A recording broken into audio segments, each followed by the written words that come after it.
Hi guys, so welcome back to the channel. So आज हम करने वाले हैं प्रॉपर फ्लेमिंगो की सारे सारे चैप्टर्स की समरी लेंगे, बिकॉज बहुत बच्चों को डाउट्स आ रहे थे कि मैम एक बार तो प्लीज़ समरी करा दो एंड एक बार गो थ्रू कर दो सारी की सारी चीज़ों से। सो मैं पहले इंट्रोडक्शन दूंगी चैप्टर्स का एंड साथ ही साथ वील सी कि क्या क्या उस चैप्टर के अंदर लिखा हुआ है। सो डरने की कोई बात नहीं है, चिल करो आराम से, हम सारी की सारी चीज़ें कवर अप करेंगे। तो फर्स्ट आते हैं द लास्ट लेसन। अब लास्ट लेसन में क्या होता है, मैं एक चंक्स बता देती हूँ इसमें। तो लास्ट लेसन में होता है ये है कि एक बच्चा होता है जिसने कभी भी, जैसे हम लोग भी क्या होते हैं कि हम कभी भी सीरियस नहीं होते, सीरियसनेस लेते ही नहीं है कभी अपने अंदर, अनटिल एंड अनलेस पेपर आ गया। ठीक है, अब तुम भी वो थे और मैं भी यही हूँ, सेम चीज़। अभी भी आधे बच्चों को डर लग रहा है, बट पढ़ेंगे कल से, या अब मतलब पूरे साल नहीं पढ़ा और हम आज पढ़ रहे हैं, आज हमें पता चल रहा है यार अक्टूबर से पढ़ते तो कुछ चीज़ें सही हो जाती, या हम बाद में पढ़ते तो शायद कुछ चीज़ें चेंज हो जाती, आ जाता। हमें वो जो टाइम खोया हुआ होता है वो चीज़ हम रिवैल्यूएट करते हैं तो हमें पता चलता है हाँ यार उस टाइम कर लेते हैं, उस टाइम की वैल्यू कर लेते तो ज़्यादा होता। तो ऐसे ही एक फ्रांस बच्चा था जो ज़्यादा पढ़ाई लिखाई में इतना इंटरेस्ट नहीं लेता था, कुछ भी नहीं करता था। एंड एक दिन ऐसा आया कि उसकी जो मदर टंग थी, जो मदर लैंग्वेज थी, वो सारी की सारी चेंज होने वाली थी। एंड जो उनके टीचर थे वो भी छोड़ के जा रहे थे। सो वहाँ पे क्या चीज़ें होती है, उसको बुरा लगता है कि यार मैं कभी सीरियस नहीं रहा था और आज ये लास्ट डे है जब मैं ये सारी चीज़ें पढ़ रहा हूँ एंड उन सर को देख रहा हूँ। तो उसको क्या थॉट्स आते हैं, क्या प्रोसेस होता है, ऑफकोर्स बुरा लगेगा। तो वो सोचता है कि मैं आज मुझे जो दिन मिला है मैं इसी में सारी की सारी चीज़ें पढ़ लेता हूँ, समझ लेता हूँ। एंड जो टीचर थे वो इतने अच्छे टीचर थे और हर कोई अपने कंट्री को अच्छा मानता ही है। तो जितने भी वहाँ पे लोग थे उस पर्टिकुलर एरिया के, वो सारे उनको ट्रिब्यूट देने आए थे, उनको और अपनी मदर लैंग्वेज को, कि हमारे लिए बहुत ज़्यादा ये इंपॉर्टेंट है। ये सारी चीज़ उस चैप्टर में बताई गई थी। सो साथ ही साथ पढ़ते हैं एंड गो थ्रू करते हैं कि क्या है क्या नहीं है। मैं तुम लोगों को बताऊंगी कि कैसे हमें गो थ्रू करना है। तो Franz is afraid of going to school as he has not learn participles. तो जैसे हमें टॉपिक मिलता है तो वैसे ही उसको भी टॉपिक मिला हुआ था कि वो कुछ टेस्ट बेसिकली ऐसे होते हैं कि यार आज तो मैंने पढ़ा नहीं, डिक्टेशन हो सकती है, ये हो सकता है। तो वैसे ही वहाँ पे उसका टेस्ट था तो वो पढ़ के बिल्कुल नहीं गया था।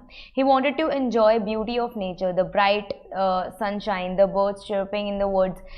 बेसिकली क्या, पर्शियंस जितने भी थे हमारे सोल्जर्स, वो वहाँ पे जब वो जा रहा था, स्कूल जब जा रहा था, तब वो अच्छा मौसम, धूप आ रही है और बर्ड्स चहक रही हैं और पेड़ देख रहा है, वो एकदम अच्छा एनवायरनमेंट है। और वो देख रहे हैं कि कुछ कुछ सोल्जर्स जो है ना, पोर्शन सोल्जर, वो बेसिकली क्या परेड कर रहे हैं और सारी की सारी कुछ कुछ चीज़ें हैं जो चेंज हो गई हैं। एंड बुलेटिन बोर्ड जैसे हमारे कभी भी तुम कहीं जाओगे जहाँ पे सारी चीज़ें चेंज हो जाती है, सपोजिटली अभी ये फार्मर्स प्रोटेस्ट चल रहा है एंड कोई प्रोटेस्ट चलता है तो तुम्हें पता चल जाता है, क्योंकि वो सारे उस फॉर्म में होते हैं, ठीक है, स्ट्राइक के फॉर्म में होते हैं। ऐसे ही वहाँ पे भी बहुत सारे चेंजेस हुए जो उस बच्चे ने ऑब्जर्व करे। तो बुलेटिन बोर्ड में भी क्या लिखा हुआ था, बैड न्यूज़, लॉस्ट बैटल्स, ये सारी की सारी चीज़ें वहाँ पे लिखी गई थी। लॉस्ट बैटल्स एंड हम हार गए हैं, वहाँ पे बेसिकली वॉर जोन चल रहा था कि किसकी कंट्री पे किसका कब्जा, ये सारी चीज़ें। तो उनकी जो कंट्री थी वो दूसरी कंट्री के अंदर आ गई थी, तो वो सारी चीज़ें चल रही थी। बुलेटिन बोर्ड भी आपकी यही सारी खबरें दे रही थी, तो उसको शॉक लगा एकदम से।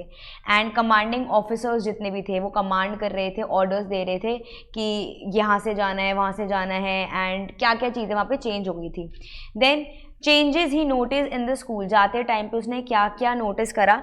जैसे वो पहुंचा कि यार ये तो सभी चेंज हो गया यार, यहाँ पे ऐसा कैसे हो गया, एकदम से कैसे चेंज हो गया सारी की सारी चीज़ें। तो क्या क्या चेंजेस थे जो उसने नोटिस करे, वो थे, instead of noisy classroom everything was quiet as Sunday morning. एकदम शांति थी, कुछ कोई बोल नहीं रहा था, कहीं पेपरों की नहीं, कहीं घंटियों की आवाज़ नहीं, कुछ नहीं, सब की सब हर जगह पे क्या थी, बस शांति ही शांति थी।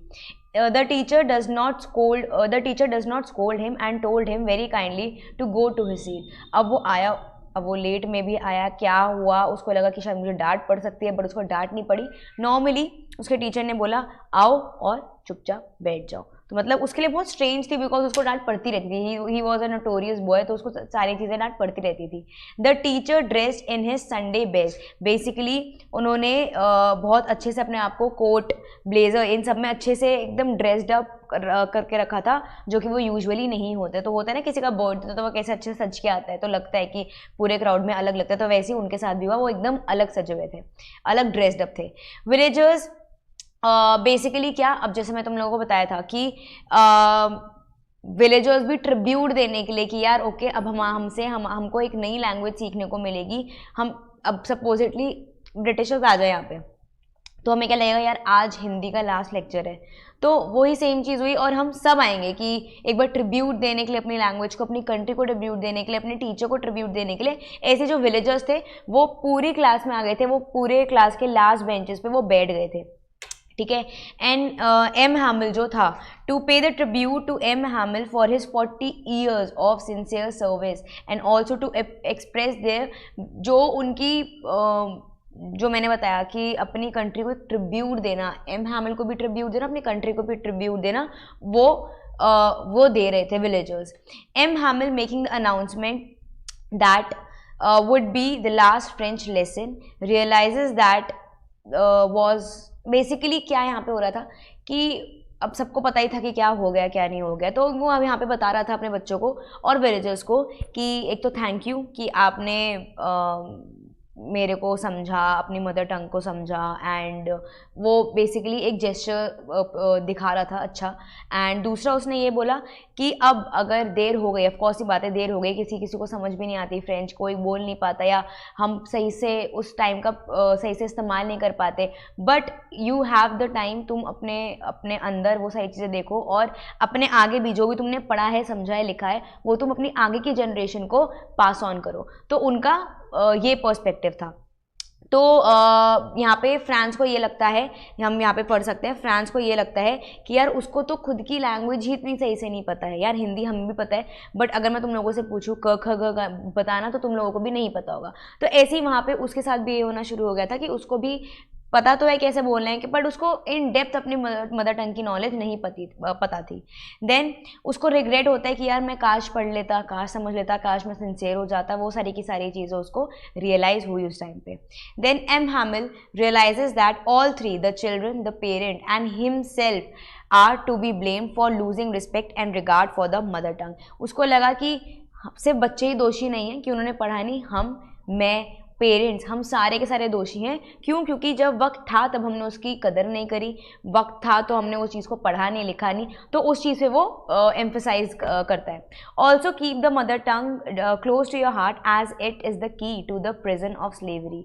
तो जैसे अब ब्रिटिशर्स यहाँ आए थे, उन लोगों ने हम पे राज करे सारी, बट हम हिंदी नहीं बोले, हिंदी को भी और अपने कंट्री को भी हम मायने देते थे. तो ऐसे उसने भी बोला कि कुछ भी हो जाए, दूसरे देश के लोग आ रहे हो, समझा रहे हो, पढ़ा रहे हो, कुछ भी चेंज हो, बट अपनी मदर टंग को आगे भी तुम लोग को फॉलो करना है, अपने आगे की जनरेशन को, अपनी कंट्री को प्राउड फील कराना. और इस जो भी हम स्लेव्स बने हुए हैं, वो हम स्लेव्स नहीं बनना है, और आगे जो भी हम टाइम स्पेंड करेंगे, हमें अपनी प्राइड लेकर आनी है, अपने नेशन की प्राइड लेकर आनी है, और वो सारी की सारी चीज़ें हमें आगे लेके जानी है. एटमॉस्फेयर इन द क्लास कैसा था? Teachers teaching sincerely and patiently, students and others studying with utmost sincerity. Franz wonders sarcastically if Persian could force pigeon to coo in German. Basically क्या कि इतनी सारी की सारी चीज़ें हो गई थी कि जैसे अब ब्रिटिशर्स, तुम ऐसे रिलेट कर सकते हो कि ब्रिटिशर्स जब आए थे तो हमसे भी इंग्लिश बुलवानी, हम पे इतना अत्याचार करना, तो वैसे ही उस कंट्री में भी सेम की सेम चीज़ हो रही थी. तो वो ये सोचे थे कि यार अब ये लोग इतना स्ट्रिक्ट कर रहे हैं चीज़ें, अब क्या ये पिजन से भी क्या वो अपने जर्मन लैंग्वेज में बुलवाएंगे क्या, उसको कू करना, जो पिजन कू करती है, तो वो भी क्या वो अब अपनी लैंग्वेज में करवाएंगे उससे, कि इतना ज़्यादा फोर्स कर दिया था इन लोगों ने, बहुत सारी चीज़ें चेंज कर दी थी कि उसने ये कमेंट पास ऑन करा. Then M Hamel was very emotional, वो बोल भी नहीं पा रहे थे, एंड उनको रोना भी आ रहा था, उनकी जो आवाज़ थी वो भी बैठ गई थी, दब गई थी. एंड जो बस उन्होंने ये चीज़ बोली लास्ट में कि लॉन्ग लिव फ्रांस, कि भाई आगे अगर कोई भी दूसरा भी आया है कंट्री में तो ऐसा नहीं होना चाहिए कि हम उनको कर रहे हैं हम। जैसे हमने अपनी फ्रीडम के लिए फ़ाइट करा, वैसे आप भी अपनी फ्रीडम के लिए फ़ाइट करना, अपनी लैंग्वेज को आगे लेके जाना। तो that was all about the last lesson कि क्या क्या हुआ उस दिन पे, सब चीज़ें। विलेजर्स आए, M Hamel was dressed up and France को लगा कि यार मैंने पढ़ाई लिखाई नहीं करी है, मेरे को सीरियस होना चाहिए था। एम हैमिल ने बोला कि सारे के सारे लोग ब्लेम करे जाएंगे, only not only the children but everyone, जो पेरेंट्स है, मैं हूँ, सब चीज़ों को, सब लोगों की गलती है कहीं ना कहीं। एंड हमारी चलो गलती हो गई, बट हम जो जितना भी हमने सीखा है वो हम आगे की जनरेशन में पास ऑन करेंगे। And long live France. ठीक है, तो ये उन्होंने यहाँ पे बताया है। ठीक है, coming to the next summary, the लॉ स्प्रिंग। तो बेसिकली क्या, ये अनीस जंग ने लिखी है एंड इसमें क्या क्या चीज़ें होती है वो हम गो थ्रू करेंगे। So the author examines and analyse the basically यहाँ पे क्या होता था, अगर मैं बताऊँ कि यहाँ पे बहुत ज़्यादा पोवर्टी होती थी। ठीक है, तो ढाका कि इन्होंने चीज़ें बताई है कि भाई गरीबी में क्या क्या चीज़ें, एक सीमापुरी था, एक जगह थी, वहाँ पे गरीबी में क्या क्या चीज़ें एक इंसान को झेलनी पड़ती है। ठीक है, उनके लिए गार्बेज जो था वो बहुत ज़्यादा ही कह सकते हैं इम्पॉर्टेंट था। जैसे अब तुम लोग देखते होगे कि जो छोटे छोटे बच्चे होते हैं जो स्ट्रीट में घूमते हैं या जो कचरा बटोरते हैं, उन सारी चीज़ों के लिए वो देखते हैं, उनको कुछ यूज़फुल लगता है तो वो अपने पास रख लेते हैं। तो उनके लिए ये छोटी छोटी चीज़ें गैदर करना, छोटी छोटी चीज़ों को पाना ही उनके लिए क्या होता था, एक कह सकते हैं गोल्ड फॉर देम और diamond for them, priceless thing for them. ठीक है, हमें तो सारी की सारी चीज़ें मिल जाती है बट उन लोगों को नहीं मिलती, तो they are deprived of that thing. तो ये सारी चीज़ें वहाँ पे इस चैप्टर में बताई गई हैं कि क्या कैसे एक स्लम में, सीमापुरी के स्लम में कैसे लोग गुजारते थे, क्या क्या चीज़ें होती थी, क्या क्या उनको सामना करना पड़ता था, ईच एंड एवरीथिंग। सो यहाँ पे था बेसिकली हम बात करें, children have to live a life of exploitation. These children are denied an education and forced into hardship early in their life. तो एजुकेशन, तो जब किसी के पास पैसे नहीं है तो एजुकेशन तो बहुत दूर की बात उनको मिल पाएगी। तो वो स्लम्स में रहते थे जहाँ पे एजुकेशन का तो कोई सवाल ही नहीं होता। ठीक है, बहुत पॉवर्टी है, मैल न्यूट्रिशन है, खाने की चीज़ें नहीं है, हाइजीन नहीं है, सैनिटाइजेशन कुछ भी नहीं है वहाँ पे। The writer encounter Saheb. Saheb एक रैग पिकर था, रैग पिकर मतलब जो कचरा बटोरता है। ठीक है, and whose parent have left behind the life of poverty in Dhaka to earn a living in Delhi. तो वो ढाका से, जो साहिब के माँ बाप थे, वो ढाका से दिल्ली आ चुके थे फॉर अ बेटर लिविंग या बेटर स्टैंडर्ड ऑफ लिविंग के लिए वो यहाँ पे आ गए थे कि उनको एक शेल्टर मिलेगा, माइग्रेशन करेंगे तो पॉसिबिलिटी है कि एक अर्निंग मिल जाए उनको, तो उस चीज़ में वो यहाँ पे आए थे, माइग्रेट किया था उन्होंने। His family like many others, family of rag picker lives in Seemapuri. कहाँ रहते थे वो? सीमापुरी में रहते थे और ढाका से वो यहाँ आए थे। They do not have other identification other than a ration card. कोई उनके पास कोई आइडेंटिफिकेशन नहीं थी क्योंकि उन्होंने माइग्रेट करा था एक जगह से दूसरी जगह पे, राशन कार्ड ही था और उनको पता भी नहीं था, इतनी नॉलेज होती नहीं है किसी को भी। The children do not go to school and they are excited at the prospect of finding a coin or even a 10 rupee note. Basically क्या, जो मैंने तुम लोगों को बताया कि बाय चांस कभी कभी क्या होता है, हमें रोड पे चीज़ें मिल जाती हैं या फिर हमें कभी कभी कचरे में ही पैसे रुपए मिल जाते हैं, तो उनके लिए वो एक बेसिकली डायमंड साबित होता था उनके लिए। एक आज अचीवमेंट मिल जाती थी कि अरे हमें ये चीज़ मिली, अरे हमें ये चीज़ टूटी हुई मिली। तुम लोग अगर अपने फैमिली में भी अगर तुम देखो कि तुम्हारी मम्मी पापा भी जो तुम्हारे ड्राइवर्स होंगे या काम वाली होंगी, उनको भी तुम्हारी अच्छी अच्छी चीज़ें देखते, तो जब वो घर जाते होंगे ना तो उनके बच्चों को भी अच्छा लगता हो कि अरे आप मेरे लिए ये लेके आओ। तो वो कॉन्ट्रास्टिंग इमेज अपने दिमाग में लेके चलो कि कैसा लगता था उस टाइम पे। It is only a way of earning the life they live in impression. Basically क्या होता था कि अब ये लोग बटोरते थे कचरा, अब कचरा ये लोग बटोर रहे हैं, उनमें ही वो लोग सारी अपनी टॉय मिल जाता था तो उसी में अपनी खुशियाँ देखते थे, अपना ही फेट देखते थे। किसी को ज़्यादा पैसे मिल जाते तो वो सोचता था अरे यार आज तो मेरी किस्मत खुल गई है। तो ये सारी चीज़ें बहुत ज़्यादा होती थी। बट जो साहिब था, साहिब वो अच्छा इंसान, मन मौजी, खेलना कूदना, ये सारी उसकी कैरेक्टरिस्टिक थी। बहुत अच्छा इंसान था एंड आराम से बिना चप्पलों के वो घूमता था, बेयर फुटेड। ठीक है, तो वो आराम से बेयर फुट होकर घूमता था, ये सारी चीज़ें थी। बचपन एंजॉय करता था। ठीक है, तो उसके साथ फिर क्या होना शुरू हो गया, वो अपनी एंजॉय करता सारी ज़िंदगी, मतलब जब तक बचपन होता। But to earn an extra income उसके पेरेंट्स ने क्या बोला कि भाई तू एक टी स्टॉल ज्वाइन कर लो, जहाँ पे उसको एक फिक्स्ड इनकम मिलती थी। तो जब उसने टी स्टॉल ज्वाइन करी तो उसको कुछ पैसे मिलते थे। अब हम उस पर आते हैं। The writer is pained to see Saheb rag picker whose name means the ruler of earth. Saheb मतलब रूलर ऑफ अर्थ, ठीक है, उसका नाम था ये। बट कॉन्ट्रास्टिकली वो चीज़ क्या हो रही है, अगर हम बात करें कि भाई वो है ही नहीं, मतलब रूलर ऑफ अर्थ है ही नहीं, वो एक गरीब बच्चा है जो कि छोटी छोटी चीज़ों में ही, छोटे छोटे कचरे में ही अपनी खुशियाँ देखता था, ठीक है। एंड बिना चप्पलों के वो अपने दोस्तों के साथ घूमता था।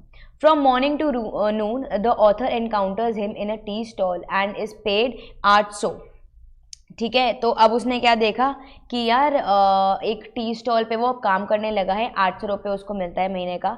ही sadly realises that he is no longer his own master and this loss of identity weigh heavily on his tender shoulders. अब कि भाई जब बच्चे काम करते हैं छोटी सी उम्र में, हम देखते हैं कि बहुत ज़्यादा तुम लोगों ने स्टोरीज देखी होगी, रील्स देखी होगी, या फिर शॉर्ट्स देखी होंगी, यूट्यूब शॉर्ट्स। तो वहाँ पे बच्चे क्या होते हैं, वो बेच भी रहे होते हैं पेन पेंसिल या कुछ चीज़ें, बट साइड बाय साइड एक कॉर्नर पे वो अपनी बुक्स लेके भी बैठे होते हैं, ठीक है। तो यहाँ पे क्या था कि यार एक छोटी सी उम्र में उसके कंधों पे इतना बोझ आ गया था कि उसको पढ़ाई तो उसको पता नहीं थी कि क्या होती है, कैसे होती है, बट उसके शोल्डर पे क्या बर्डन था कि भैया पैसे कमाने हैं फॉर एक्स्ट्रा इनकम और सर्वाइव करना है इस एनवायरनमेंट में। ये सारी चीज़ उसके कंधों पे डाल गई थी। तो this is the life of poor people जो उसने एक पार्ट में बताई है। सेकेंड पार्ट हम आते हैं मुकेश के पार्ट में कि क्या होता था। The author then tells about another victim Mukesh who wants to be a motor mechanic. अब यही चीज़ें जो तुम रील्स पे देखते हो, बच्चे पढ़ना चाहते हैं, साइड बाई साइड बेच रहे होते हैं चीज़ें, बट उनका जो ड्रीम्स होती हैं वो बहुत ज़्यादा अलग होती हैं और बहुत ज़्यादा ही अचीवेबल, हमारे लिए तो अचीवेबल नहीं होती है कि हमें लगता है कैसे कर लेंगे, ऐसे नहीं हो सकता, बट वो सोचते हैं कि मैं करके दिखाऊंगा। तुम लोगों ने 12th फेल देखी है, तो उस चीज़ को रिलेट करना कि यार था तो वो 12वीं पास, बट उसने इतना कुछ सोचा अपनी लाइफ में करने का, इतना कुछ देखा, उसके एम्बिशंस बहुत ज़्यादा थे, उसके डिज़ायर्स बहुत ज़्यादा, ड्रीम्स उसकी थी कि उसने बहुत ज़्यादा काम करा, मेहनत करी और एक दिन वो IAS ऑफिसर बन गया। तो अगर डेडिकेशन है तो आप कर पाओगे। तो यही सेम चीज़ यहाँ पे भी हो रही थी, ठीक है। तो वो था कहाँ से, फिरोज़ाबाद से था। फिरोज़ाबाद में बेसिकली बैंगल्स बहुत मिलते हैं, तो वो उसके जो जितने भी घर वाले थे वो बैंगल फैक्ट्री में काम करते थे।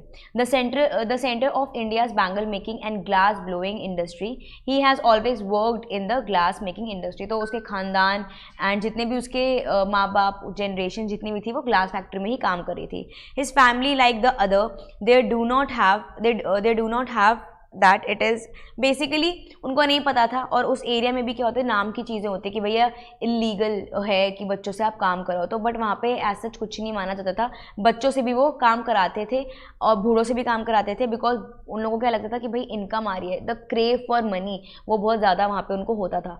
तो जैसे वहाँ पे हाई टेम्परेचर्स होते थे और आपकी आंखें ख़राब होना, गर्मी लगना, आपको हार्ट डिजीज़ होना, बिकॉज कांच के पार्टिकल्स बहुत छोटे छोटे होते हैं, तो बहुत ज़्यादा हेल्थ इश्यूज़, हेल्थ हैज़ार्ड्स बहुत ज़्यादा वहाँ पे होते थे।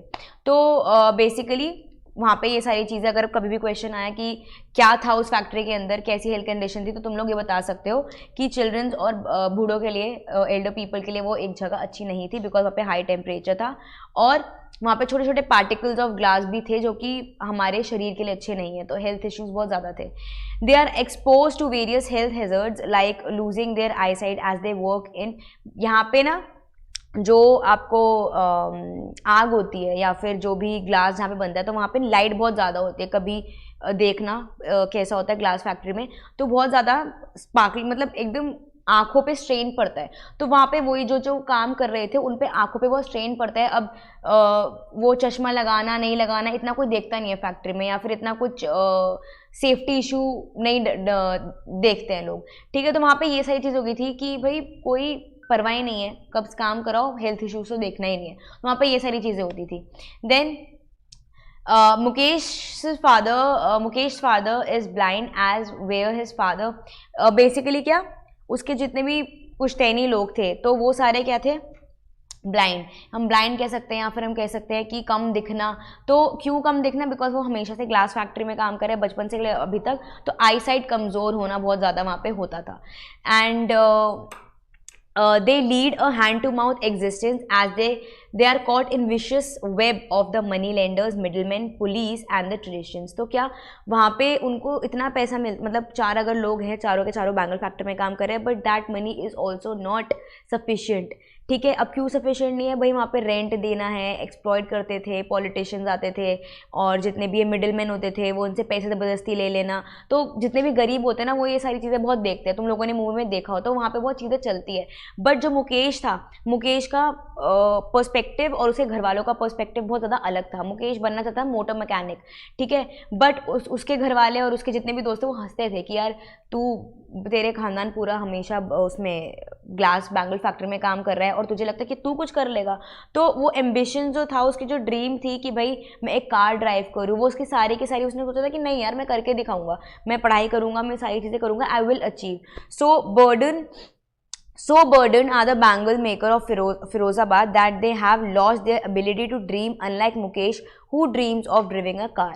तो उसको क्या था कि भाई सारे के सारे लोगों ने सोचा कि भाई हम गरीबी में, हमारा जितने भी जनरेशन है गरीबी में बिताया उन्होंने, तो हम भी आगे जाके और हमारे भी जितने भी जनरेशन आएगी आगे जाके कि वो भी हम गरीबी में ही बिताएंगे। किसी का थॉट प्रोसेस मुकेश जैसा था ही नहीं कि वो बड़ा सोचे, बट मुकेश अपने फैमिली, अपने फ्रेंड से बहुत ज़्यादा अलग था। उसको लगता था कि नहीं मैं करके दिखाऊंगा, मैं यहाँ से निकलूँगा एक दिन और मैं पढ़ूंगा लिखूंगा, मैं निकलूँगा एक दिन और मैं मोटर मैकेनिक बन के ही दिखाऊंगा और मैं एक कार ड्राइव करूँगा ही करूँगा। तो ये उसकी ड्रीम्स थी। तो ये ही पूरा गरीबी के ऊपर ये पूरा चैप्टर है कि हाउ पीपल थिंक, उनके पर्सपेक्टिव क्या, उनके ड्रीम्स क्या थे एंड कितनी ज़्यादा मजबूरी होती है, वो सारी की सारी इस चैप्टर में बताई गई है।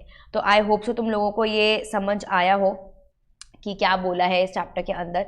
थोड़ा रियलिस्टिक है, तुमने देखा होगा कहीं ना कहीं, वही सारी चीज़ें तुम्हें डालनी है। ठीक है, coming to the next chapter, deep water. अब डीप वाटर में क्या हुआ था कि तुम लोगों को भी एक डर होगा, ठीक है, जैसे किसी को डर होगा हाइट से, ठीक है, किसी को डर होगा वाटर एक्टिविटीज़ से, स्कूबा डाइविंग, ये सारी चीज़ें। किसी को डर होगा कि यार मैं बंजी जंपिंग नहीं कर सकता, मैं पैराग्लाइडिंग नहीं कर सकता और मैं वाटर राइड्स नहीं करूँगा। ये सारी की सारी चीज़ें होती हैं, हर किसी को लगती है। कोई प्लेन में बैठने में डरता होगा, कोई शिप में जाने से डरता होगा, कोई बोट पे ही बैठे बैठे डर जाता होगा। तो ऐसे ही बहुत सारे इनकाउंटर्स होते हैं। मे बी तुम लोगों ने इनकाउंटर नहीं किया तब भी हमारा एक डर बिल्डअप हो चुका है। तो ऐसे ही जो विलियम डगलस, तो उसके साथ ना एक चीज़ हो गई थी बचपन में, तो उस चीज़ से वो बहुत टेरिफाइड था। अब क्या हुआ था कि बेसिकली उसके साथ पानी के साथ बहुत ज़्यादा इंसिडेंट्स हो चुके थे जिससे वो बहुत ज़्यादा डरता था। और एक बार हुआ था YMCA पूल में, किसी एक जो बहुत ज़्यादा बुली वाले लोग नहीं होते हैं, उसने उस बच्चे ने, मोटे से बच्चे ने उसको धक्का दे दिया था। तो अब वो धक्का दिया तो उसका अंदर वापस से उसका फ्लैशबैक जो था बचपन का, कि ट्रॉमा जो था उसका, कि भाई वो एक बार अपने फैमिली के साथ वेकेशन पे गया था, वही ट्रॉमा उसके साथ वापस आ गया कि यार डूबने का। तो उसको डर लगा, बट उस चीज़ से वो ओवरकम नहीं कर पा रहा था। वो अपने दोस्तों के साथ कोई फन एक्टिविटीज़ नहीं कर पा रहा था, कोई वाटर एक्टिविटीज़ नहीं कर पा रहा था। कभी अपनी फैमिली के साथ जाता था तो अलग रहता था, everybody is enjoying but he is not. तो ये सारी चीज़ें उसको लगती थी। देन उसने एक दिन ठान लिया कि नहीं यार, ये फियर मेरे पे बहुत ज़्यादा हावी कर रहा है, अब मैं इससे ओवरकम करके दिखाऊंगा। तो उसने बहुत चीज़ें ट्राई ऑन करी, वो स्विमिंग करना स्टार्ट हुआ, उसने कोच लिया, ट्रेनिंग ली प्रॉपर, उसने breathing exercising, exhale inhale, then leg pedalling उसने करी and back and forth swimming करी, डिफरेंट स्टाइल ऑफ स्विमिंग करी। तो उसने लेंथ एंड ब्रेथ दोनों आपकी कवर अप करी। उसने बहुत ज़्यादा इतनी ज़्यादा कोशिशें करी कि उसके बाद फिर उसने जो अपना लास्ट था, इतनी प्रैक्टिस करने के बाद, अपने डर को हटाने के बाद, उसने एक सी में जाके प्रॉपर विथ जो उसकी थी वो उसने प्रॉपर अकेले नापी, तो मतलब स्विम करा। तो ऐसे उसने अपना ओवरकम करा। तो उसका फियर, वो नहीं चाहता था कि उसका जो जितना भी फियर है उस पर एम्फसाइज हो, उसको डराए और टॉर्चर करे, बट उसको वो ओवरकम करे। तो वो इस चैप्टर का पूरा मोटिव है। तो William Douglas had a desire to learn swimming since childhood. At the age of 3 or 4 he was knocked down and buried by a wave at a beach in California. तो ये उसके साथ कौन से एज पे हुआ था, तो ये प्लीज़ याद रखना, ये उसके साथ at the age of 3 or 4 हुआ। He develop a great aversion to water, उसको बहुत ज़्यादा डर लगना शुरू हो गया था। तो पहला तो उसका एनकाउंटर कब हुआ था, जब वो 3 or 4 के था। At the age of 10 or 12 अब उसका सेकेंड एनकाउंटर होना शुरू हो गया YMCA पूल में, जब वो नीचे जब को बच्चे ने धक्का मारा and he was not able to swim and वो ब्रेथलेस हो गया था एंड देन उसको होश आता जब लोगों ने उसको बाहर निकाला.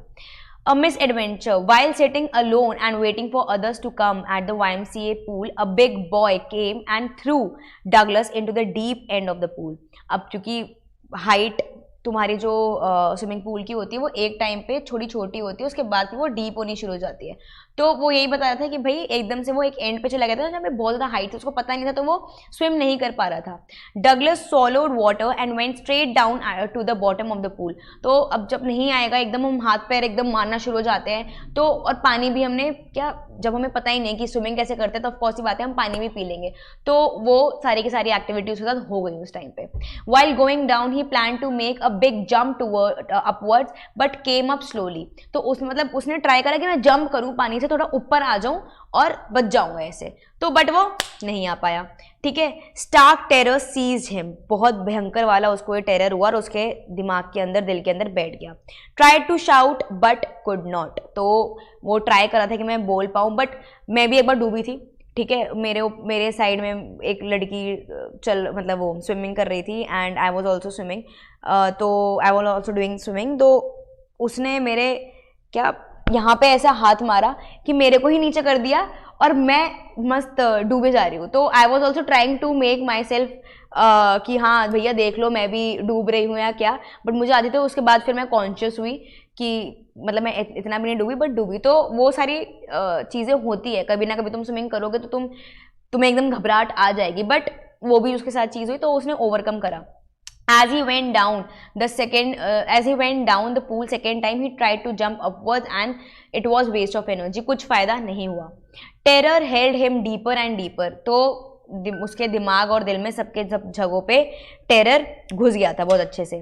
During the third trial, he sucked water instead of air. तो वापस से जैसे वो आने शुरू हो गया वही पानी उसके अंदर आ गया.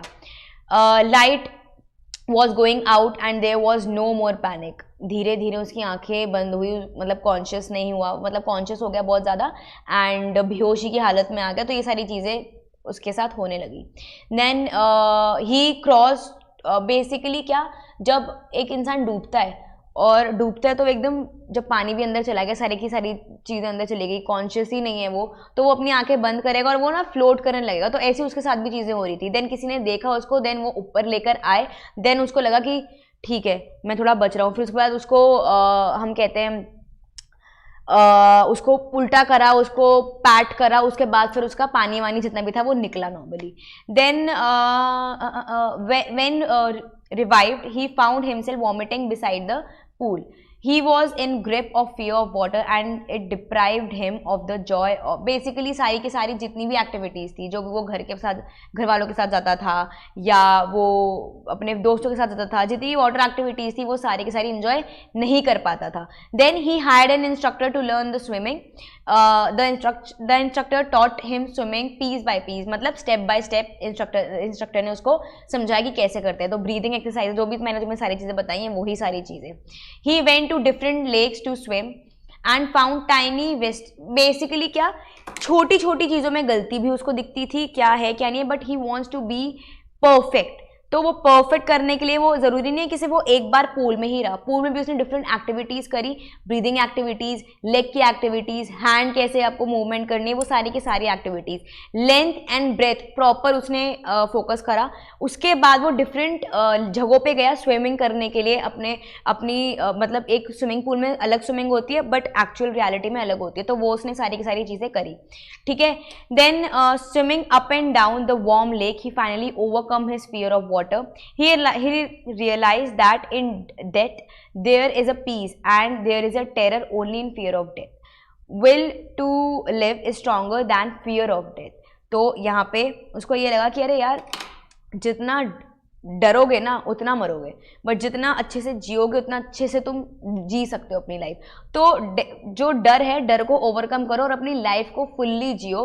किसी चीज़ से डरना नहीं है, कुछ नहीं, कोई टेंशन नहीं, nothing at all, and live your life to the fullest. तो ये सारी की सारी चीज़ें उसने ओवरकम करी, तो उसको रियलाइज हुआ एंड उसने ओवरकम करी.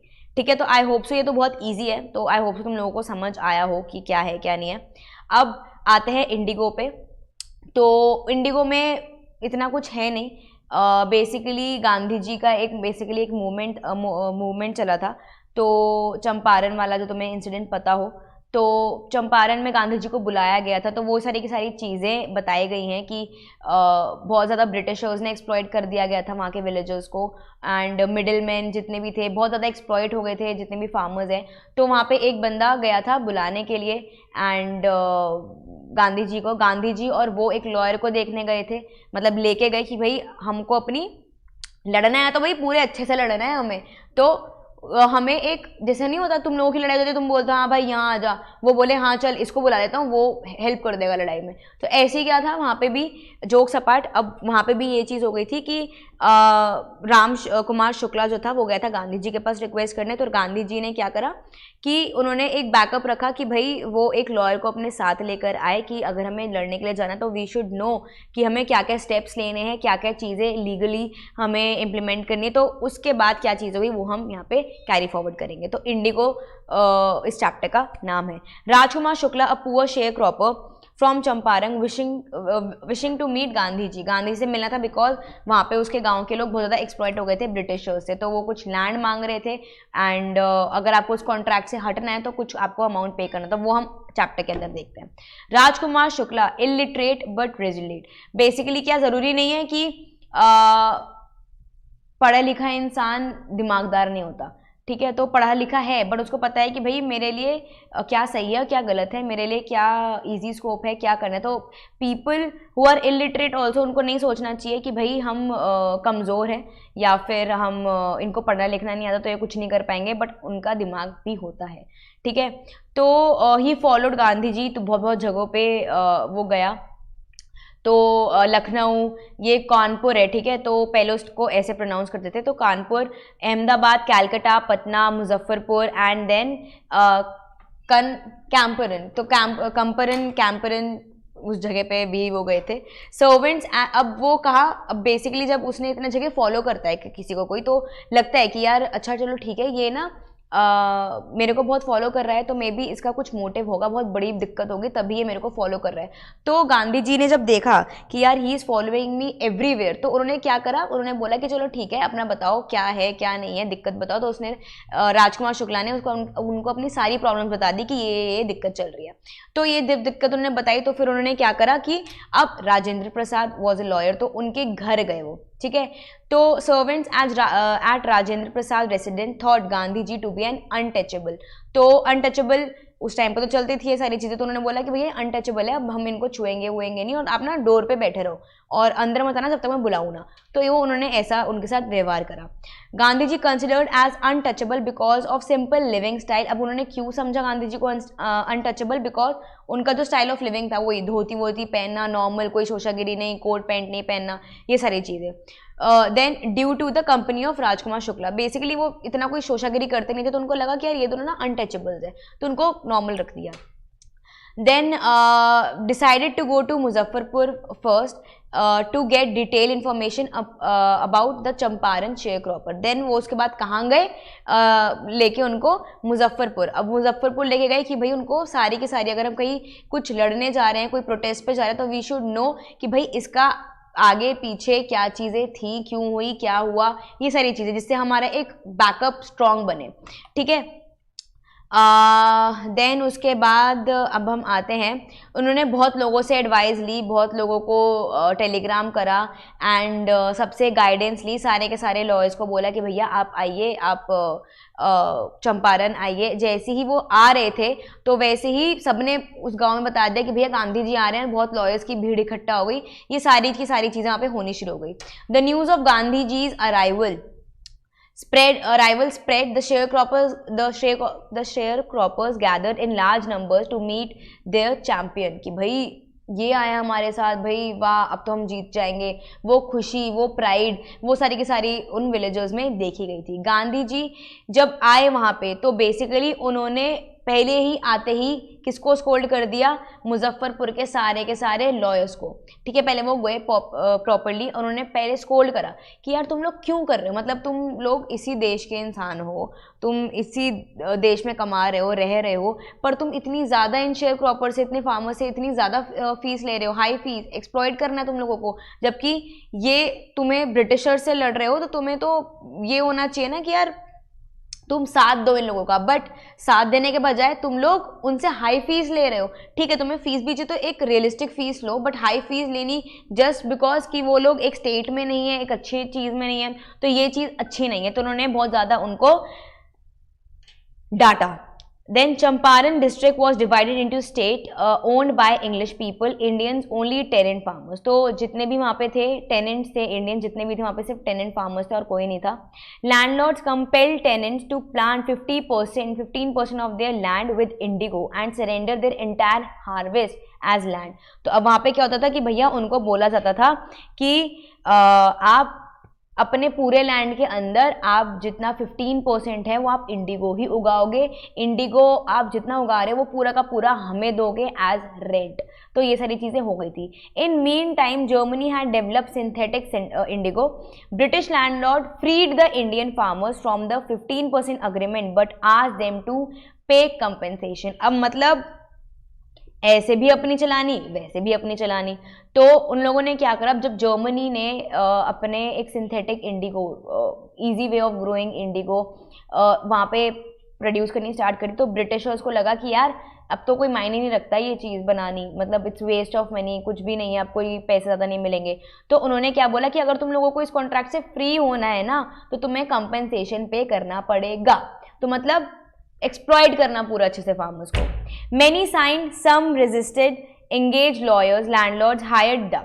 बेसिकली क्या यहाँ पे होता था कि भाई किसी ने तो चलो ठीक है वो भोले थे, उनको पता नहीं था, वो एक्सप्लॉइट, उनको कुछ आइडिया नहीं था, उन्होंने साइन कर दिया। कुछ थे कि यार नहीं ये तो गलत है और हम क्यों दे, वो उस चीज़ में एम्फसाइज हो गए थे। तो उन्होंने कहा कि नहीं हम तो नहीं पे करेंगे, and they were refusing that particular agreement. Then Gandhi ji reached Champaran, visited the secretary of the British landlord association to get the facts but denied as he was an outsider. अब गांधी जी तो गए उसके पास बात करने के लिए कि भाई मेरे को बात करनी है, एंड जितने जो भी ऑफिसर था उससे बात करनी है, बट उनको डिनाइल मिल गया। उन्होंने कहा कि भाई हम नहीं बात करेंगे बिकॉज आप एक आउटसाइडर हो, आप क्यों बोल रहे हो इनके पक्ष पे क्यों बोल रहे हो, ठीक है, इनकी साइड क्यों ले रहे हो, आप एक आउटसाइडर हो, जो भी बात करनी है वो ये लोग करेंगे। Gandhi ji went to the British official commissioner who asked him to leave. Basically उन्होंने क्या बोला, भैया तिरहुट बोला कि भैया आप जाओ यहाँ से। आप Gandhi ji disobeyed, went to Motihari the capital of Champaran where a vast multitude greeted him, continued his investigation. तो कोई ब्रिटिशर्स मिलने के लिए राजी ही नहीं था, कोई भी एक भी ब्रिटिशर मिलने के लिए उनके साथ राजी नहीं था, चाहे वो कमिश्नर हो चाहे वो कोई ऑफिशियल हो, कोई भी राजी नहीं था। तो उन्होंने क्या कहा, उन्होंने कहा चलो ठीक है, वो मोतिहारी गए, मोतिहारी कैपिटल ऑफ चंपारण, जहाँ पे उन्हें मास लोग मिले, बहुत सारे लोग मिले जिन्होंने उनको हालचाल पूछा उनसे एंड उनको ग्रीट करा, एंड उन्होंने अपनी इन्वेस्टिगेशन वापस से गांधी जी ने वहीं पे बैठे बैठे स्टार्ट कर दी। Visited maltreated villagers, stopped by the police superintendent but disobeyed the order। उन्होंने ऑर्डर समझा ही नहीं, उन्होंने कहा नहीं भैया मेरे तो को जाना है, मेरे को ये सारी चीज़ सॉल्व करनी, इन्वेस्टिगेट करना है।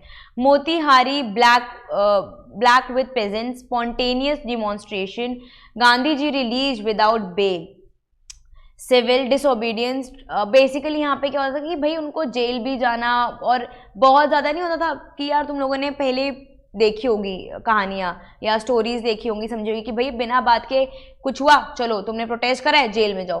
तो ये सारी की सारी चीज़ें बहुत ज़्यादा वहाँ पे चल रही थी कि चंपारण एक्ट बहुत बड़ा ही एक्ट था, एक अपने में एक विक्ट्री थी कि वहाँ पे बहुत ज़्यादा ही एक्सप्लॉइट होते थे फार्मर्स, तो वो आना जाना, जेल का अरेस्ट करना, बेल करना, ये सारी चीज़ें चलती रहती थी। Gandhi ji then agreed to 25 refund by the land owners, it symbolise the surrender of the prestige. यहाँ पर उन्होंने क्या एग्री करा कि भैया 25% हम रिफंड कर देंगे, उससे ज़्यादा हम कंपेंसेशन नहीं पे करने वाले। Gandhi ji worked hard towards social economic reforms, elevated their distress, aided by his wife Mahadevi Desai, basically यहाँ पे क्या होता था, पहले तो उन्होंने ये प्रिटेंड करा कि 25% हम दे रहे हैं आपको कंपनसेशन, उससे ज़्यादा मत सोचना। दूसरा कि अब ये मत सोचना कि हमने सरेंडर कर दिया है, हमने बस ये करा है कि भाई हमने कोई अपनी प्रेस्टीज प्राइड नहीं खोया है, हमने बस ये करा है कि हमें चीज़ें मामला ख़त्म करना है एंड हम कुछ वो नहीं कर रहे हैं, हम तुम्हें इतनी सी कंपनसेशन दे रहे तो इसमें चौड़े मत हो जाओ, इतना कुछ बड़ा चीज़ नहीं हुई है। इट्स जस्ट कि भाई हम अपनी प्राइड ले रहे हैं कि चलो ठीक है हमने 25% दे दिया है एंड हम अपनी प्राइड रख रहे हैं कि हमें 75% नहीं देना पड़ा या जो भी उनका था। तो it was an agreement, but it was also कि भाई हम अपने प्रेस्टीज प्राइड भी साथ अपनी लेके चल रहे हैं, हम हमारे कंधे नहीं झुके हैं और अभी भी हम फुल प्राउड में, ठीक है। देन साथ ही साथ उन्होंने वहाँ पे क्या करा, जो उनकी वाइफ थी, जो इतना टाइम वो वहाँ पे रहे मोतीहारी में एंड वहाँ पे जितना भी उन्होंने टाइम करा, बेसिकली क्या वहाँ पे उनकी वाइफ भी रही, सबके सब लोग रहे, तो उन्होंने एजुकेशन भी थोड़ी सी दी, इकोनॉमिक रिफॉर्म, उनको सही बताना, हेल्थ फैसिलिटीज़, सैनिटाइजेशन, ये सारी की सारी चीज़ें वहाँ पे पढ़ाई लिखाई सिखाई, बेसिक चीज़ें, बेसिक सैनिटाइजेशन, हेल्थ का भी ख्याल रखा गया, उन्होंने बताया। बिकॉज उनकी जो वाइफ थी वो भी बहुत ज़्यादा सोशलिस्ट थी, एक्टिविस्ट थी, तो उन्होंने भी बहुत सारी चीज़ें लोगों को समझाई सिखाई, proper health, proper sanitation, then उनको एजुकेशन, थोड़ी बहुत बेसिक एजुकेशन, क्या सही है क्या गलत है वो भी वहाँ पे बताया गया। Then Gandhi ji taught a lesson of self reliance by not seeking help of Englishman mister Andrews. तो उन्होंने ये बताया कि भैया हमें किसी की हेल्प की जरूरत नहीं है जो कि हमारे कंट्री का ही नहीं है, हम खुद इतने सेल्फ रिलायंट है कि हम अपनी मदद खुद से कर सकते हैं, हम अपना काम खुद से देख सकते हैं, अपने लिए लड़ भी सकते हैं एंड सेल्फ सफिशिएंट है हम। तो यहाँ पे ये चैप्टर होता है खत्म। तो आई होप सो कि तुम लोगों को समझ आया हो कि क्या है, क्या बोला है इस चैप्टर के अंदर। थोड़ा सा लगेगा कि यार ये थोड़ा पुराना हिस्ट्री वाला चैप्टर है, बट कर लोगे, हो जाएगा। Then coming to the rat trap. अब रैट ट्रैप थोड़ा सा इंटरेस्टिंग चैप्टर है। रैट ट्रैप में क्या होता है, एक पेडलर होता है जो कि चलो पहले डायरेक्ट पढ़ते हैं, ठीक है। The peddler was a vagabond who sold rat traps with a little three. Basically जो यहाँ पे जो ये रैट ट्रैप वाला जो है पेडलर है, वो ना सोचता था कि यार ये पूरी दुनिया क्या है, मतलब ही है, ठीक है, और हर कोई मतलब से यहाँ पे काम करता है, मटीरियलिस्ट चीज़ें हैं, पैसा है तो ठीक है, पैसा नहीं है तो नहीं है, और बहुत सेल्फिश इंसान है, एक दूसरा इंसान का सगा नहीं, ये सारी की सारी चीज़ें वो सोचता था, ठीक है। चोरी चकारी भी करता था और ये सारी चीज़ें उसकी फितरत में थी, ठीक है। Then it amused him to think of the world as a rat trap and all the material possession as bait। मतलब बेट थी हर चीज़, एक बेट क्या कि भैया लालच, कि भैया एक चूहे को हम बेट देते हैं जिससे वो आता है और ट्रैप हो जाता है, ठीक है। तो that was the whole scenario कि हम इंसान को एक बेट देते हैं और वो उस ट्रैप में क्या हो जाता है, ट्रैप, पूरा एक जो रैट ट्रैप होता है उस रैट ट्रैप में ट्रैप हो जाता है वो इंसान, ठीक है। तो ये चीज़ उसने बताई। Then next morning the peddler steals the money and take the, हाँ सॉरी एक लाइन मिस आउट हो गई है। देन बेसिकली क्या होता है यहाँ पे, हाँ, टेक शेल्टर, थर्ड पॉइंट पे आते हैं, टेक शेल्टर एट क्रॉफ्टर्स कॉटेज। अब उसने चोरी चकारी करी होती है, वो चोरी चकारी करने के बाद वो एक जगह पे ना ऐसे जा रहा होता है, तो अब जा रहा होता है तो उसको दिखता है कि यार एक क्रॉफ्टर है, एक घर है, और वहाँ पे ना क्रॉफ्टर अकेला रहता था। तो उसने देखा कि यार रात बहुत हो गई है और मैं अब कहाँ जाऊँ, तो क्रॉफ्टर ने उसको बोला कि यार आप मेरे पास ही आ जाओ, आज आप मेरे यहाँ पे रह लो, मेरे घर पे रह लो। तो उसने एक अच्छा जेस्चर शो करा। अब क्वेश्चन आता है कि क्रॉफ्टर का नेचर बताओ क्या था। तो क्रॉफ्टर का नेचर, और क्रॉफ्टर इतना फ्रेंडली कैसे था, बिकॉज फ्रेंडली वो इसलिए था because he was very lonely, he has no one to talk to, अकेले रहता था। तो जो अकेले लोग रहते हैं ना वो बहुत टॉकेटिव होते हैं, उनको एक्सप्रेस करने का बहुत ज़्यादा अच्छा लगता है चीज़ों को एक्सप्रेस करना, तो वही चीज़ें उसके साथ चल रही थी। तो उसको एकदम से लगा कि यार कोई इतने टाइम बाद मेरे से बात कर रहा है, कोई इतने टाइम बाद आया है मेरे पास, तो वो उस बहुत ज़्यादा खुश था उस चीज़ के अंदर, ठीक है। तो क्रॉफ्टर ने उसको बहुत अच्छे से वेलकम करा, उसको डिनर दिया and share his pipe also, मतलब जो भी उसका स्मोकिंग पाइप थी वो सारी चीज़ें शेयर करी एंड उनको बताया कि भाई आज ना मेरे को पैसे मिले हैं। उसने इनकम के बारे में बताया and showed him where he put it. तो एक विंडो में उसने साइड में रख रखे थे अपने पैसे, तो कुछ क्रॉनर्स थे जो उसने रख रखे थे अपने विंडो वाली साइड पे। तो उसने बताया बातों बातों में कि आज मैंने ना ये करा और आज मैंने इतना सेल करा एंड आज जो मेरी इनकम आई है वो इतनी इनकम आई और मैंने इतनी इनकम जो है वो मैंने यहाँ भी उसने ये भी भोलेपन में बता दी, भाई मैंने यहाँ इनकम अपनी रखी हुई है। नेक्स्ट मॉर्निंग जब पेडलर ने देखा कि अच्छा ये तो सो रहा है, तो पेडलर तो था ही चोर, तो उसने क्या करा, उसने वो सारा का सारा पैसा चोरी कर लिया। तो the peddler steals the money and takes the back road to keep away from the people and gets lost in the jungle at the night. तो उसने क्या करा, जब उसने देखा कि ये पेडलर ये क्रॉफ्टर तो सो गया, तो उसने पैसे चुराए और वो पीछे के रास्ते से निकल गया कि कोई उसको देखे ना। ठीक है, तो बेसिकली क्या अब होता क्या है कि जब वो जा रहा होता है, ये सारे के सारे चीज़ें होती हैं, तो while he wanders in the forest he realizes that he has also got caught in the rat trap and that the money was the bait। अब उसको क्या लगा, ये जो पैसा है वो क्या है, बेट है। अब जैसे ही वो बेट पैसा लालच, जैसे उसको लालच देखा, उसने चोरी करी और वो रैट ट्रैप में घुस गया। तो उसको रियलाइज हुआ कि यार ये जो मैंने करा वो तो एक रैट ट्रैप ही है, ये तो एक पैसे तो मेरे लिए बेट ही थे।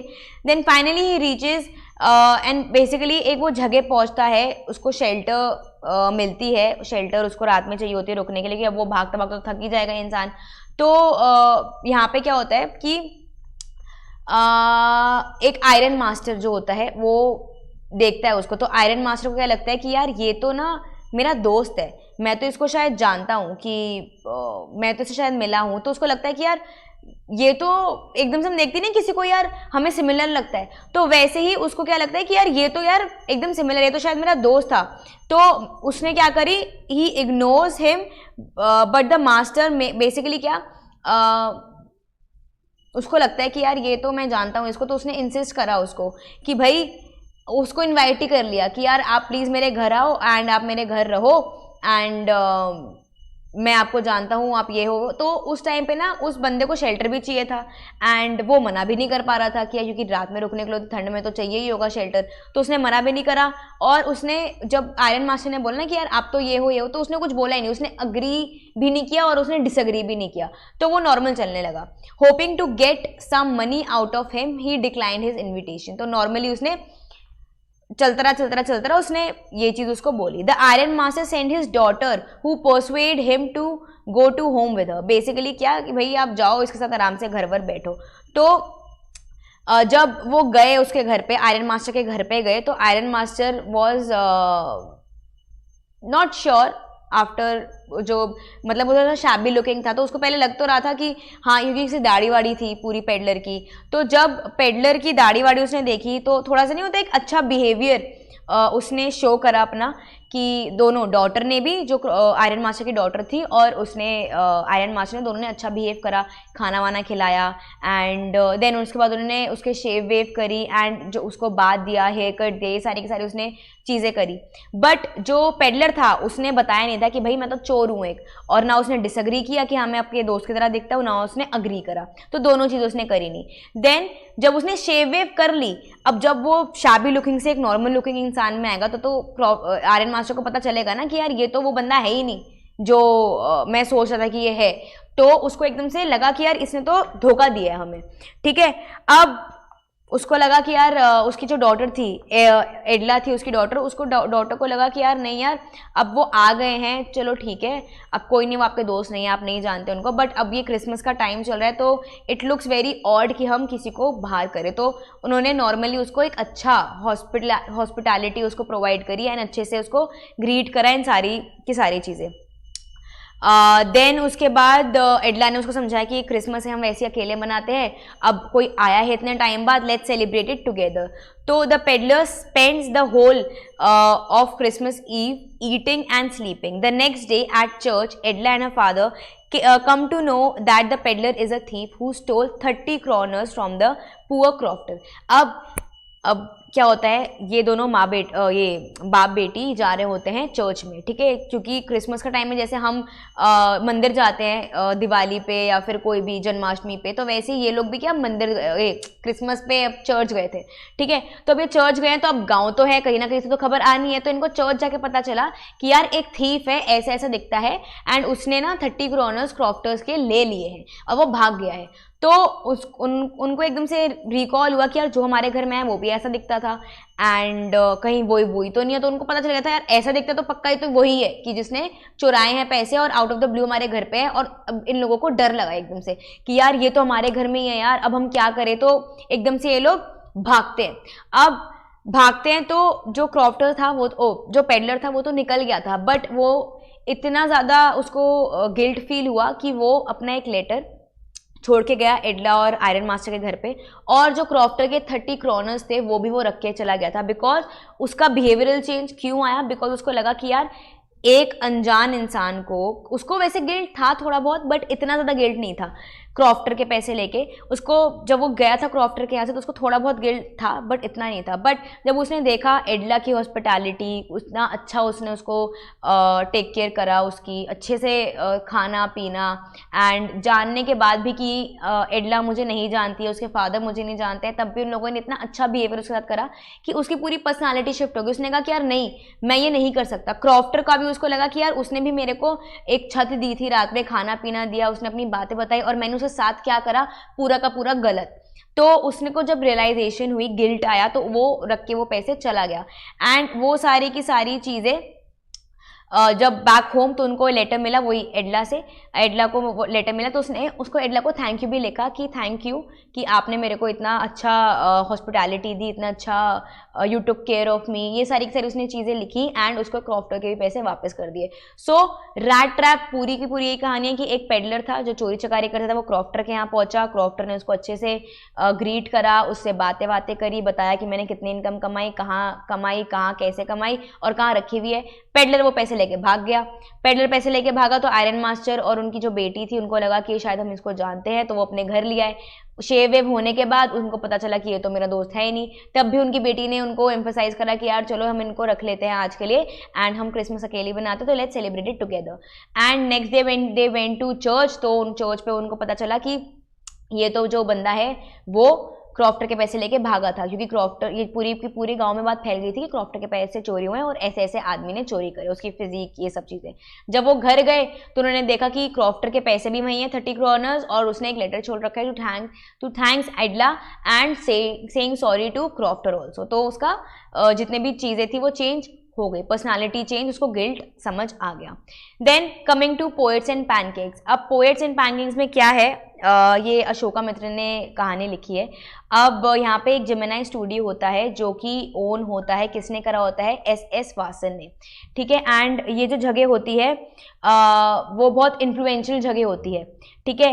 एंड वहाँ पे बहुत ज़्यादा बेसिकली उस टाइम पे बहुत ज़्यादा मानते थे कि भाई ये सबसे बड़ा है, एंड यहाँ पे सारे सारे एक्ट्स होते थे, बहुत रिनाउंड था, बेसिकली इन्फ्लुएंशियल, थोड़ा रिनाउंड था, सारी की सारी चीज़ें वॉज वेरी नाइस, ठीक है। अर्ली फिल्म इंडस्ट्री के टाइम पे वही Gemini studio was very much popular, ठीक है। देन उसके बाद होता क्या था वहाँ पे, the makeup department of studio looked like a hair cutting salon. अब जो अशोका मित्रन थे वो वहाँ पे काम करते थे, तो उन्होंने बहुत सारी ऑब्जर्वेशन यहाँ देखी कि क्या क्या ऑब्जर्वेशन होती थी। तो उन्होंने देखा कि यहाँ पे जो मेकअप आर्टिस्ट हैं सारे के सारे, वो मेकअप आर्टिस्ट का जो स्टूडियो है वो एकदम सैलून की तरह है। जो उनके बल्ब्स लगे हुए हैं वो भी बहुत हीटेड बल्ब्स हैं कि यार इरिटेट होता था जो आर्टिस्ट होता था। देन उन्होंने देखा कि यार ये सुंदर तो नहीं लग रहे, बट उन पर इतना ओवर मेकअप कर दे कि they are started looking as if they are very much ugly, ठीक है। ये सारी चीज़ें होती थी। देन मेकअप का भी जो होता था वो भी हायरार्की होती थी कि जो टॉप आर्टिस्ट होता था, जो मेकअप आर्टिस्ट होता था टॉप, वो करेगा एक्टर का और एक्ट्रेस का मेकअप, उसके जो जूनियर होते थे वो करते थे विलेंस का। देन उसके बाद जितने जूनियर होते थे वो हायरार्की पोजिशन में उनका मेकअप होता था, ठीक है। देन उसके बाद हम आते हैं, हाँ, तो यहाँ पे लाइट्स का मैंने बता दिया कि बहुत ज़्यादा लाइट्स होती थी, बहुत इरिटेशन होती थी, पसीने आते थे, it was not good for their eyesight also. एंड उनके बल्ब कोई लगा देगा, इतना हीटेड बल्ब लगा देगा, गर्मी भी लगेगी, स्वेट भी आएगा एंड आंखें भी खराब होंगी। ये सारी की सारी उसने चीज़ें बताई। एंड आफ्टर दैट हायरार्की मैंने तुम लोगों को बता दिया कि वहाँ पे स्ट्रिक्ट हायरार्की मेंटेन होनी थी। देन जो नरेटर था, नरेटर एक क्यूबिकल में काम करता था। क्यूबिकल में काम क्या करते थे वो, जो पेपर कटिंग, टीयरिंग पेपर, जो भी क्लिप्स होती थी जो पेपर में आती थी वो काटनी एंड बेसिकली फ्री काम था, तो पेपर क्लिप काटनिंग कह रही हूँ, कटिंग और ये सारी की सारी चीज़ें वो करते थे वहाँ पे। तो जितनी भी इंपॉर्टेंट पेपर क्लिप्स होती थी उन सब की चीज़ें कटिंग करनी और उनको पेस्ट करनी। देन वहाँ पे उन्होंने एक बच्चे का और एक कह सकते हैं वहाँ पे एक एम्प्लॉय था जिसके बारे में बहुत ज़्यादा बताया, सुबू। तो सुबू बहुत ज़्यादा चीयरफुल हेल्पफुल इंसान था, टेलर मेड फॉर फिल्म्स था, ये सारे के सारे उसके कैरेक्टरिस्टिक्स हैं, ठीक है। एंड सुबू होता था तो चीज़ें बहुत ज़्यादा ही स्मूथ रहती, because Subbu was a talented person जो कि बताता था, डायरेक्शन देता था डायरेक्टर्स को कि क्या कौन सा एंगल सही है, क्या है क्या सही नहीं है, हर किसी की हेल्प करता था, हर किसी को ओपिनियंस देना कि ये चीज़ ऐसे कर सकते हो, वो चीज़ ऐसे कर सकते हो, और हर कोई उसको ना अच्छे वे में ही लेता था। तो Subbu was a very helpful Indeed person, kind hearted person. एक सेकेंड, मैंने गलत जगह पे मार्क कर दिया, हाँ, cheerful, tailor made and creativity, charitable yet had enemies, ठीक है। अब ऑफकोर्स ही बात है, लगता तो है ही कि हर किसी का चहीता कैसे है, ये सारी चीज़ें होती थी। He was very loyal, faithful and very close to boss. He could offer various alternative, ये मैं तुम लोगों को बता दिया कि क्या क्या चीज़ें होती थी, वो सारी उन्होंने चीज़ें बताई है, ठीक है।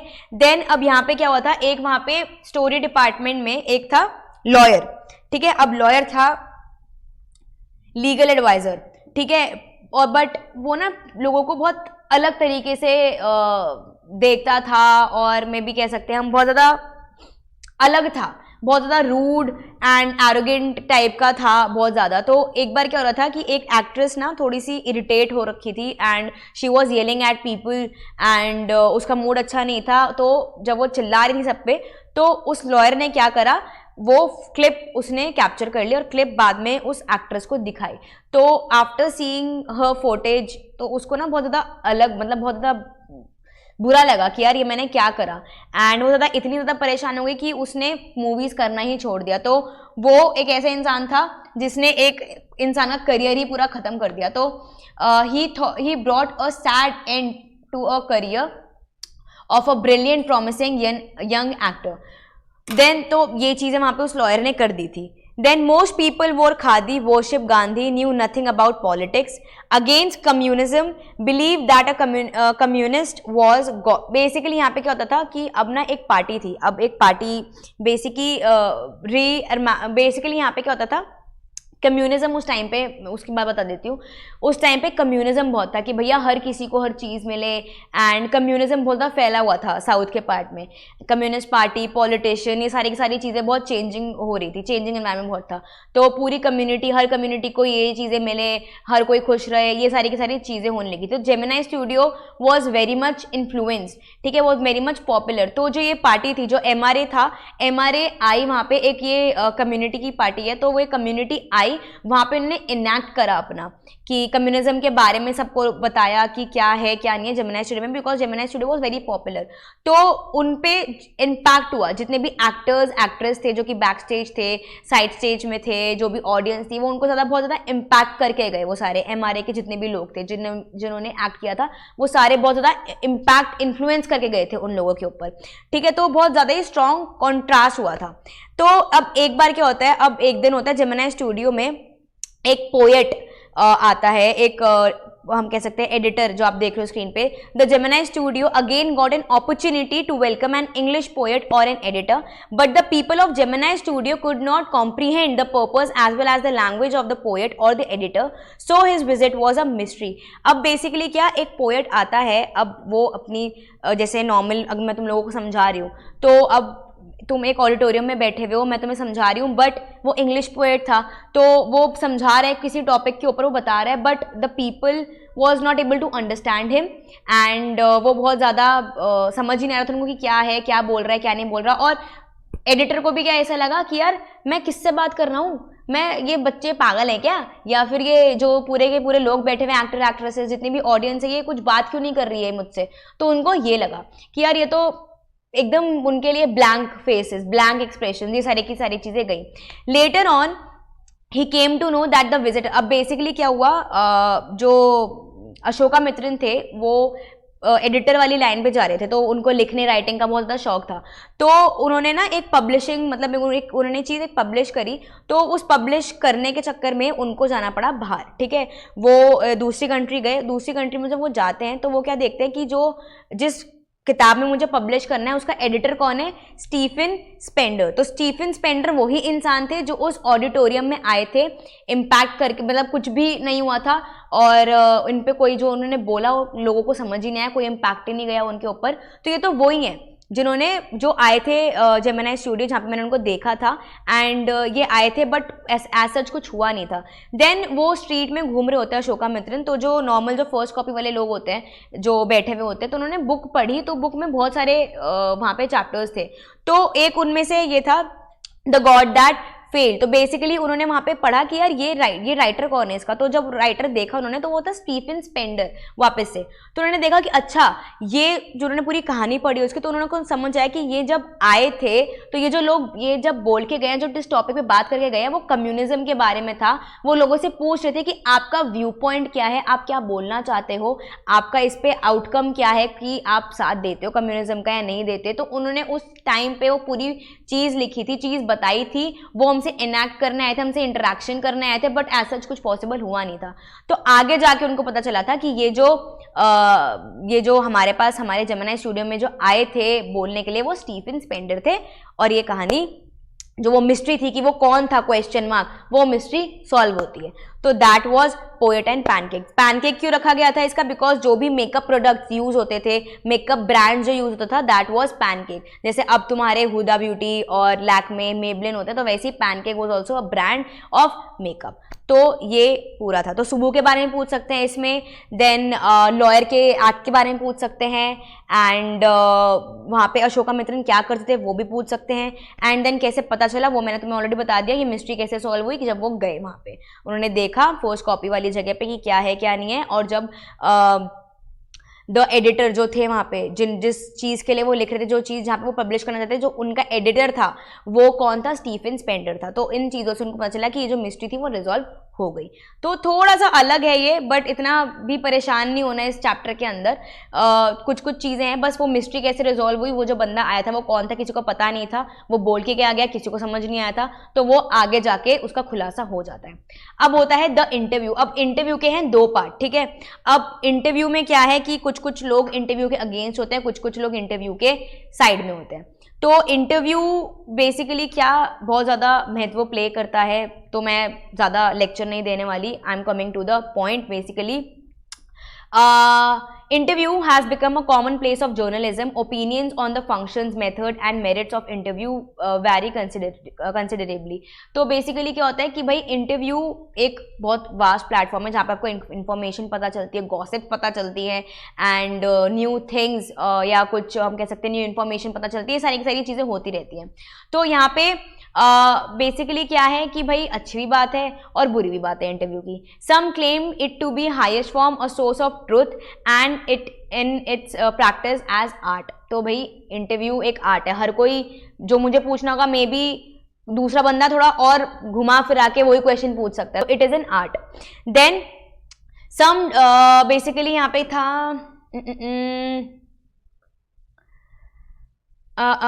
यहाँ पे कुछ नाम दे रखे हैं, Naipaul, VS Naipaul, sorry Carol है आपका एक, रुडयार्ड किपलिंग है, एच.जी. वेल्स है, सॉल है। तो ये थे यहाँ पे, इन लोग ये अगेंस्ट थे इंटरव्यू के, ठीक है। तो ये लोग बहुत ज़्यादा नाम याद रखने is very important guys, please भूलना मत, क्योंकि इन लोगों को लगता था कि यार हर किसी के लिए, कोई बोलता था कि जो इंपॉर्टेंट है मैं बता देती हूँ, like thumbprints on the wind pipe. Thumbprints of the wind pipe मतलब जब हम ऐसे नहीं करते कि यार बता, अब ये हम एक्चुअल में नहीं कर रहे हैं किसी को, एक्टर को शाहिद कपूर के मैं गले में हाथ डाल के नहीं बोल रही कि बता ये क्या है क्या नहीं है, ऐसे नहीं। एंड कोई लिविस ने बोला था कि बेसिकली यहाँ पे the horror of the interview, बहुत ज़्यादा ही खौफ होता है। अब कभी कभी होता है कि यार हम ना तुम लोगों ने इंटरव्यू में देखा हो कि क्रॉस क्वेश्चनिंग बहुत होती है, या फिर पीपल आस्क फ्यू थिंग्स जो कि मे बी सामने वाला कंफर्टेबल नहीं है बताने में, या वो घुमा रहा है, ठीक है। अब बहुत ज़्यादा क्वेश्चन चल रहा है, विराट कोहली एंड अनुष्का शर्मा प्रेग्नेंट और नॉट, ये सारी चीज़ें चल रही हैं। तो ये चीज़ें ना बहुत ज़्यादा होती हैं इन जनरल, तो किसी को चीज़ बतानी नहीं होती, बट दे आर फोर्स्ड कि प्लीज़ बताइए ना, उनको एक पोजीशन पे ऐसे ला देते हैं कि यार आपको बताना ही पड़ेगा। तो ये चीज़ें बहुत ज़्यादा होने लगी थी, ठीक है। तो वो बहुत ज़्यादा इम्पॉर्टेंट है इन चीज़ों पे, किन किन ने कौन कौन अगेंस्ट है इस चीज़ के, that is very much important. तो ये लोग थे बहुत ज़्यादा अगेंस्ट। तो thumb prints on the wind pipe is very important. They were against of taking an interview और गिविंग एन इंटरव्यू। उनको लगता था कि यार हमारी ना प्राइवेट लाइफ बहुत ज़्यादा सोशल हो जाएगी और हमें नहीं बतानी कुछ कुछ चीज़ें जो हम पब्लिसाइज नहीं करना चाहते, but they are forcing people, forcing celebrities to, आप बताओ भाई, हमें इसके बारे में कमेंट करो, प्लीज़ बताओ, ऐसा हमने सुनने में आपकी क्या राय है, ये सारी की सारी बहुत ज़्यादा चीज़ें होने लगी थी। Despite the drawbacks of interview is a supremely serviceable medium of communication. तो उनको लगता था कि यार ये आते हैं सेकेंड पार्ट के ऊपर। तो बेसिकली मुकुंद था। तो अब ये भी है कि ये सारे थे आपके नेगेटिव पॉइंट। पॉजिटिव पॉइंट क्या आते हैं कि हमें इंफॉर्मेशन पास ऑन होती है कि अच्छा ठीक है, there is some kind of technology that is coming up, और there is some kind of good movies that are coming up in few days और few months. So this is very information जो हमारे पास transfer होती है, तो ये बहुत ज़्यादा एक पॉजिटिव माइंडसेट लेके जाती है। तो नेगेटिव में यही है कि भाई अब चीज़ों को, कुछ कुछ सेलिब्रिटीज़ होते हैं जिनको ऑफिशियल नहीं करनी होती कुछ कुछ चीज़ें, एंड प्रिवेसी इन्वेल होती है आपकी बहुत ज़्यादा, एंड फोर्स चीज़ें होती हैं, पब्लिक की इमेज मतलब पे, सेलिब्रिटीज़ पे बहुत ज़्यादा इम्पैक्ट पड़ जाता है। एंड कुछ कुछ चीज़ें होती हैं जो कि हमें शायद नहीं दिखानी चाहिए मीडिया में, वो भी दिखा देते हैं, तो सेलिब्रिटीज़ को डाउनग्रेड कर देते हैं। तो ये सारी चीज़ें होती रहती है। But mean time the positive side is कि भाई इन्फॉर्मेशन मिलती है हमें बहुत ज़्यादा, कोई चीज़ नहीं आनी टेक्नोलॉजी के बारे में इन्फॉर्मेशन, कुछ इंप्रेशन या इंफॉर्मेटिव चीज़ें आनी, वो उसके पॉजिटिव इम्पैक्ट है। Coming to the second part, basically Mukund क्या होता है, मुकुंद इंटरव्यू कर रहा होता है उम्ब्रेतो इको का। तो उम्ब्रेतो इको एक बेसिकली नॉवलिस्ट होते हैं, उनका इंटरव्यू कर रहा होता है। तो वो ये पूछता है कि आप इतनी सारी बुक्स लिखते हो, इतनी सारी आप चीज़ें करते हो, उनकी एक बुक आ रही होती है द नेम ऑफ द रोज़। तो आप इतने इंटरव्यूज़ लेते हो, इतनी सारी चीज़ें आप करते हो, तो आप कैसे मैनेज करते हो इतना सारा लिखना और इतनी सारी नॉवेल्स बनाना, और हर नॉवल में कुछ ना कुछ अलग अपने छाप छोड़ देना, इम्प्रेशंस छोड़ देना, ये आप कैसे कर लेते हो? तो उम्ब्रेतो इको बस ये बोलते हैं कि मैं हर अपने नॉवल में, मैं हर अपने बुक में, हर अपनी पोएम में, कुछ भी चीज़ जो मैं लिख रहा हूँ, मैं आर्टिकल भी लिख रहा हूँ, मैं हर चीज़ में सेम ही लिखता हूँ। देयर इज़ नथिंग कि मैं कुछ अलग से लिख रहा हूँ। इट्स जस्ट कि भाई मेरा लिखने का तरीका थोड़ा सा अलग हो जाएगा, बट जो भी मैं लिख रहा हूँ इट्स जस्ट द सेम। मैं वो सारी पीस में बैठता हूँ, मैं वही सारी चीज़ थोड़ा सा घुमा फिरा के लिख देता हूँ, बट मैं सेम ही चीज़ लिख रहा हूँ। मैं कुछ अच्छे, मतलब कुछ अलग नहीं है कि मैं कुछ कर रहा हूँ। तो उसने कहा अब ये कर कैसे लेते हो?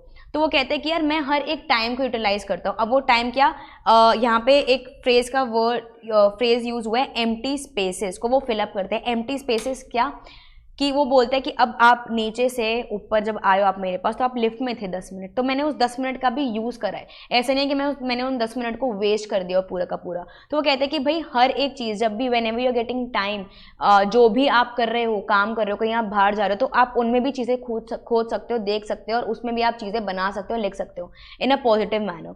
तो यही वो चीज़ कहता है कि भाई कुछ ऐसा अलग नहीं है जो मैं करता हूँ, इट्स जस्ट कि जो भी एम्प्टी स्पेसेस है, एम्प्टी टाइम है, मैं उस चीज़ को फिलअप करने की कोशिश करता हूँ कि मैं इन खाली जगहों पे मैं कैसे यूज़ कर पाऊँ चीज़ें।